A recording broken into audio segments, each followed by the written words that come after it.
SoundCartel.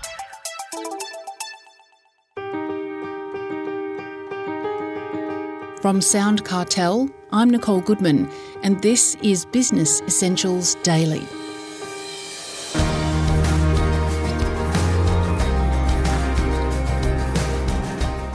How do you decide the right price for your products or service?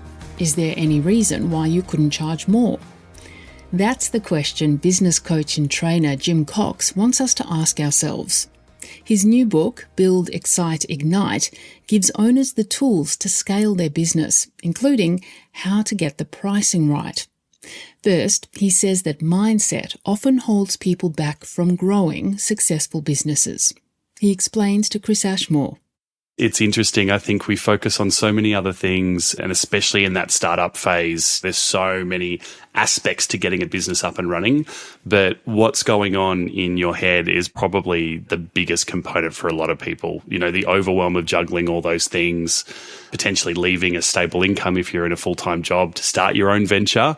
So I think it's really crucial when you're working on that successful business process to focus on one step at a time. That's what I generally recommend. A lot of businesses, they have difficulty setting the price, and often they go for a lower price for their product or their service.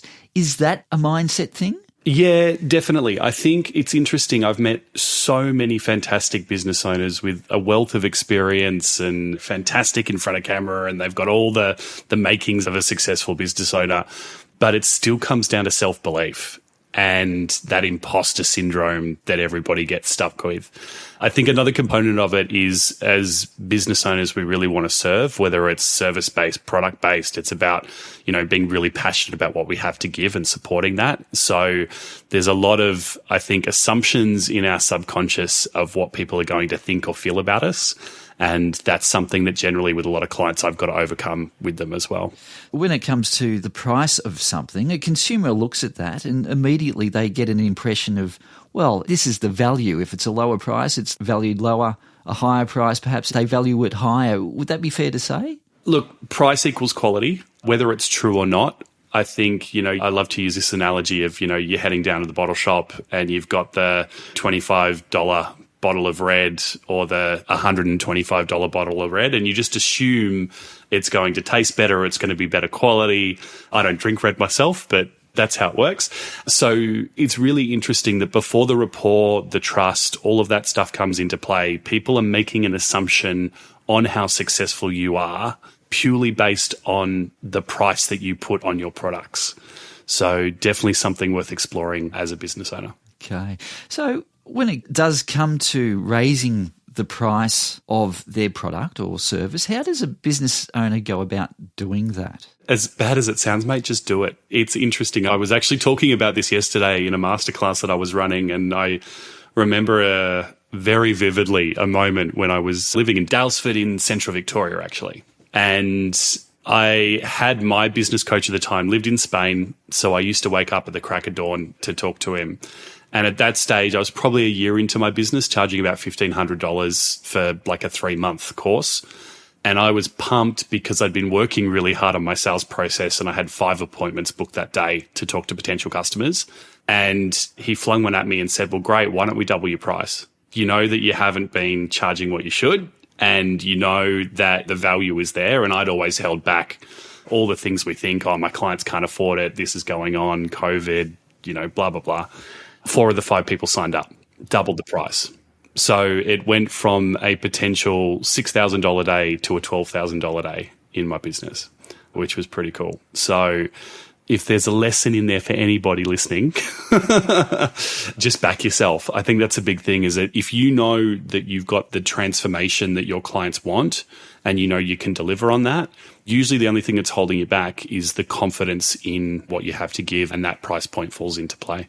I suppose you might inevitably lose people who are price sensitive. That's fine. But those that are willing to pay who aren't price sensitive more than makes up for those that you might lose. I'm a really big believer in curating the room, and everybody that's listening in, can think about this right now. The value and the effort you put into something that you've paid a lot of money for, and how much you appreciate that thing, versus, as an example, all the free masterclasses or downloads or things that you've looked at over the decades, all the worksheets that you download that you never really look at. There's no value there at all. So I think when you are willing to charge the right price for what you have to offer, and especially at that premium range, your clients value it, you increase your brand identity, you really, really build that audience. But more importantly, you get better results. I think that the customers or the clients that purchase things high ticket, they really put the work in to get the value out of that item. It makes sense to raise prices to show that quality and that value. You doubled your prices, but you didn't triple or quadruple or times 10 the prices. There must be some kind of balance there, though. I'll quote Alex Hormozy for those of you that know him. I'm a bit of a fan. Alex likes to say that the best way to increase your prices is to just keep saying a price out loud. And when you start to smirk or laugh, you've gone too high. It really is the thing. I think price is just a number. There's definitely a balance between, considering competitors, considering affordability, considering current economic climate, like all of that stuff has to come into play. But I think until you put the price out there and you test it, you don't really know whether it's going to work or not. I mean, 4 years on in my business, and yes, the amazing membership that we now offer is very vastly different to what it was previously. But we've 10x'd our pricing over that time, and the same clients, the same audience are still paying that amount. So again, comes down to mindset. Wow. Yeah. Well, if it comes down to mindset, Jim, how then can a business owner start to shift their mindset? I think a lot of it comes down to self-belief. I think being aware of what you are telling yourself and working through that, whether it is talking to a coach, whether it is fine-tuning parts of your service or product that are holding you back from increasing that pricing.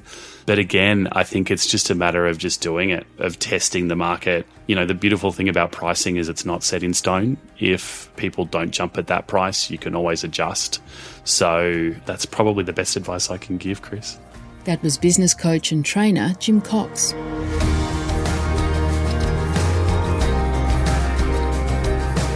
This episode of Business Essentials Daily is produced by the team at SoundCartel. Thanks for listening. I'm Nicole Goodman. We'll bring you more Be Daily tomorrow. Follow at BE Daily Podcast across social media and head to bedaily.com.au for more from the Business Essentials Daily podcast. SoundCartel. Today's episode is brought to you by Mazars. This episode was brought to you by Mazars. To find out more, visit mazars.com.au. That's mazars.com.au.